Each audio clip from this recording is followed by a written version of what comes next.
So I've said it before, and I'll say it again out loud for those of you in the back who have a little bit of trouble hearing, for those of you watching my videos on YouTube, for those of you listening on the podcasting platform Spotify and Apple's platform.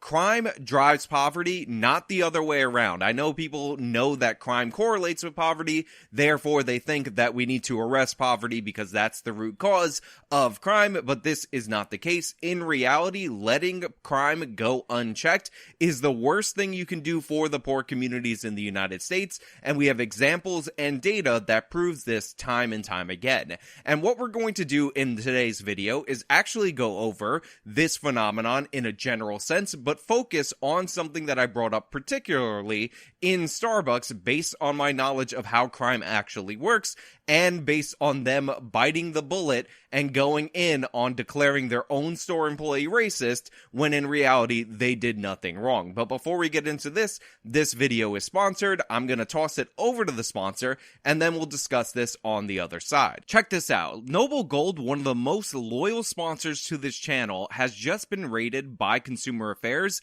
as the #1 company for precious metals IRA in the nation. And this is due to the fact that they have amazing customer service and a great product. Talk to an expert at Noble Gold Investments today if you've been thinking about investing in precious metals. And if you're quick and you set up a qualifying IRA or 401k rollover, you will be gifted a 1/10 ounce American Eagle gold coin. In order to get this amazing offer, call them at 877-646-5347 or visit noblegoldinvestments.com. Again, that is 877-646-5347 or noblegoldinvestments.com. So for those of you who haven't heard the news, for those of you who are completely unaware, in a lot of parts of this country, law enforcement has been pulled back. And the reason they have been pulled back is due to the fact that we have left-wing prosecutors that aren't targeting criminals, and people have voted on things or legislation has been passed to essentially decriminalize petty crimes, or what were considered to be petty crimes, and property crimes, and things that we need law enforcement to address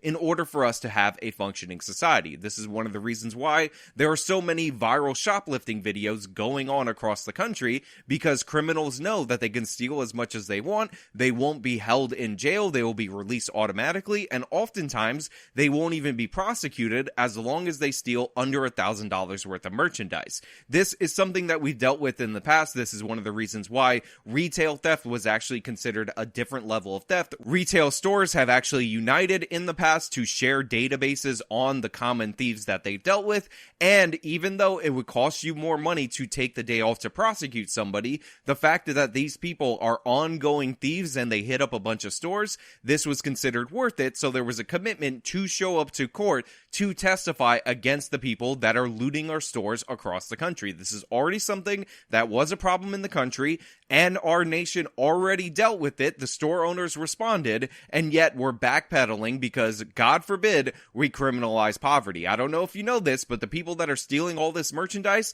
according to the left wing in this country, are actually Aladdin. And why would you prosecute Aladdin? He was just stealing bread to give to those poor, sad kids. Don't you remember the movie Aladdin? But the thing is, woke criminal justice policies not prosecuting criminals hurts poor people most of all. First of all, a lot of these people employ those who are unskilled laborers in order to work in these retail stores. These people are often under threat by all the robbers and criminals that come in and will physically assault, if not kill you, over merchandise. So we've seen cases of shootings in 7-Elevens and all kinds of stores going up because when employees try to stop them, or even when they're complying, sometimes these criminals go wild and they end up opening fire or beating them or similar, and that creates a bunch of different problems. On top of that, when you have higher levels of theft in an area, a bunch of big box stores that often charge lower prices move out of those areas. So what people are left with are small businesses that also have to deal with the theft, and the way that they deal with the theft is charging higher prices in order to compensate for the greater level of loss. People often talk about how people in poor areas pay more for groceries, pay more for all these different items, and there's no jobs. These are some of the reasons why jobs are going down and the reasons why they pay higher prices, because the store owners have to compensate for the fact that there are higher levels of theft. We have a lot of giant corporations who have made a lot of money selling a lot of stuff at very low profit margins that can't function in these areas. So what these people are left with are all these small businesses businesses that charge them more for every single thing. And this is due to economies of scale, but it's also due to theft. On top of that, store owners end up having to pay more for insurance because they live in areas that are more likely to be damaged by criminals, or more likely to be looted by criminals, or more likely to experience these organized shoplifting schemes. So you're essentially crippling the small businesses after you force the big box stores out of the area, leaving these people with nothing in their area and thus driving them into poverty.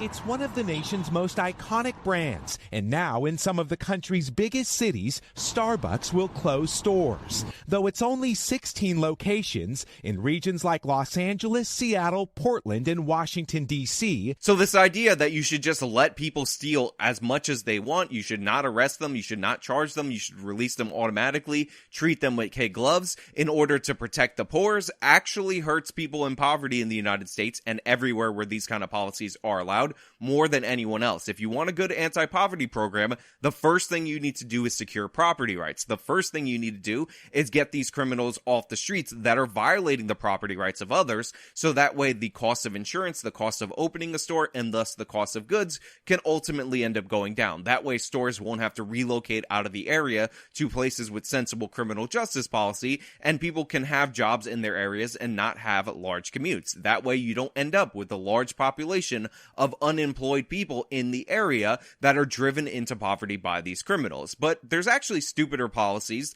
that go even further than that, and some of those policies are self-owned. Remember, there was an incident out of Philadelphia a few years ago involving a bathroom dispute where people were sitting in Philadelphia Starbucks. They were trying to use the bathroom. The person said the bathroom is for customers only. They said that they will eventually buy something, but they just want the key to the bathroom. And then the woman asked them to leave. And the reason why she did this was not because these people were black and therefore this woman was an evil white racist. The reason they did this is because this was Philadelphia. And the reason they have locked bathrooms in major metropolitan areas is because oftentimes these bathrooms get occupied by homeless people and they leave needles and all kinds of problems, and the employees that don't make that much money don't want to clean up after them. They don't want to deal with the needles. They don't want to get stuck with the needles, which is why Starbucks had the very sensible policy of allowing individual stores in order to control who goes in the bathroom. And if you guys are not aware of the differences between big city Starbucks or big city versions of these stores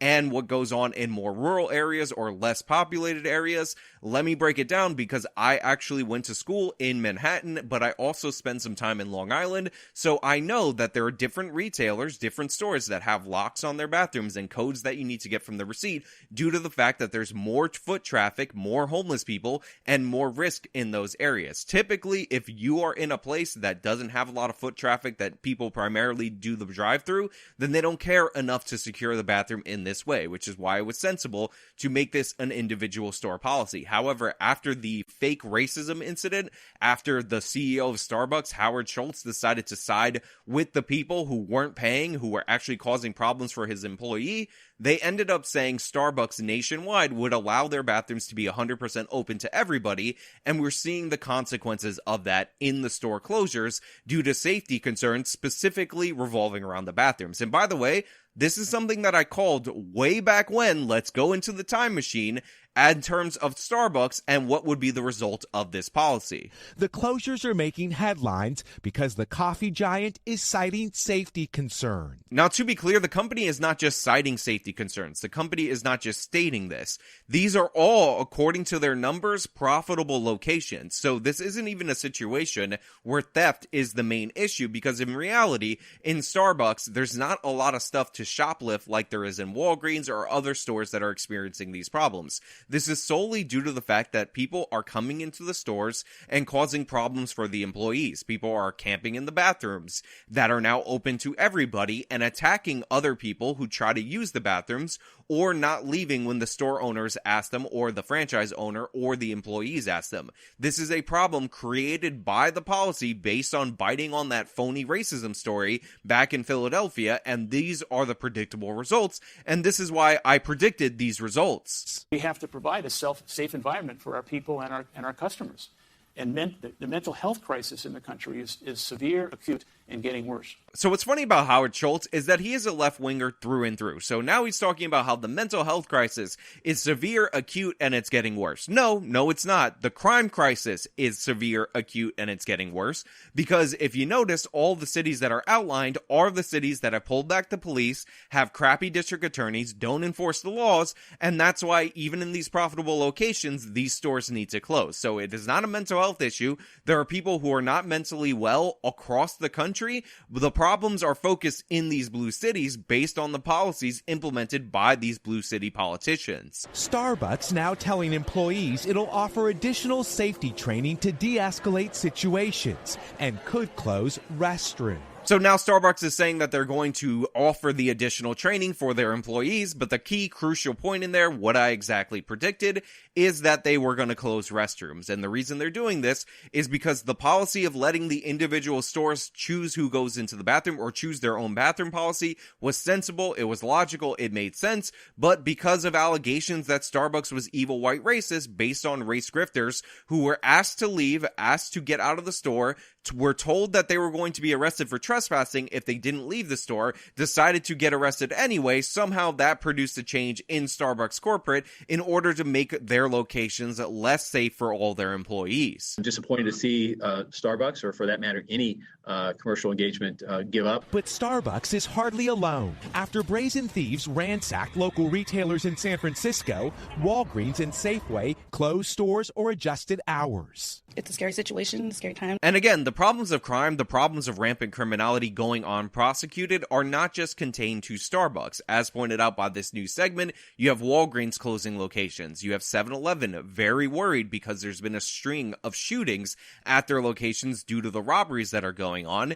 And it is just, again, consequence after consequence of us going soft on criminal justice, of us letting people out of jail, of us not arresting people and holding them, even though they're repeat offenders, and turning them back out onto the streets. And now in Southern California, a manhunt is underway after a series of robberies and shootings at 7-Eleven stores in 3 separate counties. After 2 were killed, the 7-Eleven Corporation recommended LA area stores temporarily close. Tonight, for some retailers, the cost of doing business is far too high. Now look, if the temporary closings that are going on at these 7-Eleven locations are due to the fact that they're going to install that bulletproof glass like the bank, then I'm all for it. A bunch of these 7-Elevens have the COVID shielding across. We don't need any of that. We need the bulletproof glass. We need to prevent these criminals from taking over. Maybe we need to have security guards at these locations, because in reality, the main issues aren't going to go away if you close for a few days. The main problems that these are soft, vulnerable targets, they're transitional spaces, and if criminals are not being prosecuted for their actions, they will target them, is not going to dissipate just by a few days of closing. And 7-Eleven's open 24 hours. That's one of the biggest advantages of it. That's one of the reasons why people rely on 7-Eleven. But of course, these individually franchise-owned stores by people who are not millionaires, not billionaires, or anything like that are suffering, and the employees are actually getting killed due to the fact that we have lax criminal justice policies. Can't wait for them to catch that guy, only for us to find out that he was released early, rearrested multiple times, never had his parole or probation violated, was turned out on the streets with no bail, all because these woke prosecutors think that criminals are Aladdin and all our problems would be solved if we just re-release them out onto the streets, because no big deal, it's just retail theft, no big deal, they're just stealing from citizens like you and making your neighborhoods worse. I got to appease the progressives, I got to get that money from George Soros, I got to end up on Sean King's Real Justice PAC website,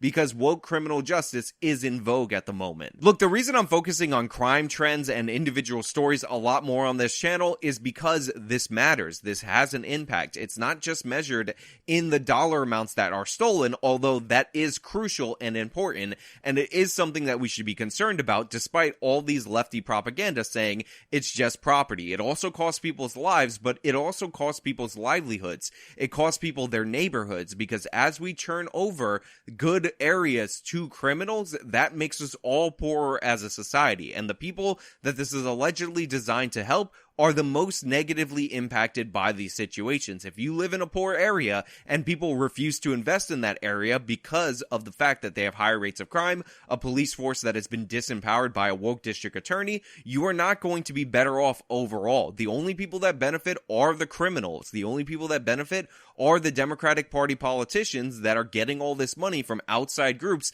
that don't care about crime. This isn't a good policy. This isn't a good direction. It is destroying parts of our nation, and we're watching it unfold, and yet people are still trying to say, well, these evil corporations should just become charities and give away all their products to these Aladdins, because we all know criminals are just like Aladdin. We all have to say no more. If you see videos of organized retail theft, you need to share it. You need to put it out there in the public consciousness, because the media is in full denial mode, the left wing is in full denial mode, and you need to cram this down their throats, shove it in their faces to the point where they cannot deny it, to the point where it becomes unpalatable to be in favor of these garbage policies, because that is the only way we're going to make any progress on the criminal justice issue. And by the way, if you're running for office as a Republican and crime isn't crucial to your platform, showing videos of people released from jail based on woke criminal justice reforms, attacking people, killing people, isn't a part of your campaign strategy,